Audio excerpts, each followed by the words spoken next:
પ્રખર અને વિદ્વાન વ્યક્તિ એવા સાધનાનંદજી મુક્તાનંદ બાપુના શિષ્ય છે અને ઝાલાવાડ આશ્રમ છે. બહુ મહાન વ્યક્તિ છે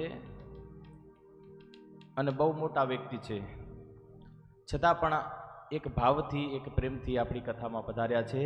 ખરેખર તમારું ને મારું આપણું બધાનું સૌભાગ્ય કહેવાય કે સાધનાનંદજી આજે આપણી કથામાં પધાર્યા છે. આપણી કથાની સિદ્ધિ કહેવાય કે મહાપુરુષો આજે આપણી કથામાં પધાર્યા છે. એ જ સાથે પરમ પૂજ્ય આત્માનંદજી જે આપણી બધાની સાથે જ હતા અને ભચાઉ એમનો આશ્રમ છે શ્રવણ કાવડિયા. સ્વાસ્થ્ય એમનું સારું ન હોવા છતાં પણ મારા પ્રત્યે પ્રેમ રાખી અને માતાજી ભચાઉથી હરિદ્વાર માત્ર આપણી કથા માટે આવ્યા છે. અને તમારી ને મારી બધાની હાજરીમાં આટલું બધું લાગી જવા છતાં પણ એને કહ્યું, ના મહારાજ હું કથામાં આવીશ. તો બધાથી મોટી વાત તો એ છે કે માતાજી આવી સ્થિતિમાં પણ કથામાં આવ્યા છે. હા, અને મા ગંગાને એક ચૂંદડી ઓઢાડી અને કથાની આપણી શુભ શરૂઆત એ કરી છે, એટલે મારા માટે તો માતૃ સમાન છે.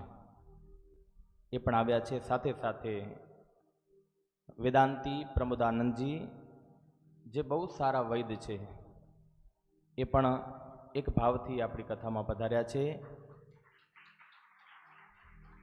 અને આ જગ્યાના જે ભગવતી મહાકાલી અહીંયા બિરાજમાન છે એમની સેવા કરે છે એવા મહારાજજી પણ અત્યારે આપણી કથામાં પધાર્યા છે.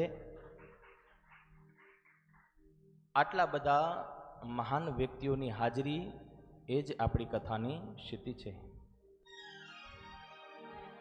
સાધનાનંદજી જેમને પરિચય છે એમ તો બધા ઓળખતા હશે, પણ આપને હું પરિચય દઈ શકું તો હરિદ્વારની અંદર રામદેવજી મહારાજનું જેટલું નામ છે, રામદેવજી મહારાજને તો આપ બધા ઓળખો છો, એટલું જ આપણા પ્રિય જે કહી શકીએ એવા સાધનાનંદજીનું અહીંયા નામ છે હરિદ્વારમાં. અને મુક્તાનંદ બાપુને બધા ઓળખો છો, એમના પ્રિય શિષ્ય કહી શકી એવા સાધનાનંદજી આજે પધાર્યા છે. એમના શુભ હસ્તે દીપ પ્રાગટ્ય થયું છે, તો આપણે એને પ્રાર્થના કરશી કે બે શબ્દો આપણે એમના સાંભળીએ, પછી આપણે કથા પ્રારંભ કરી.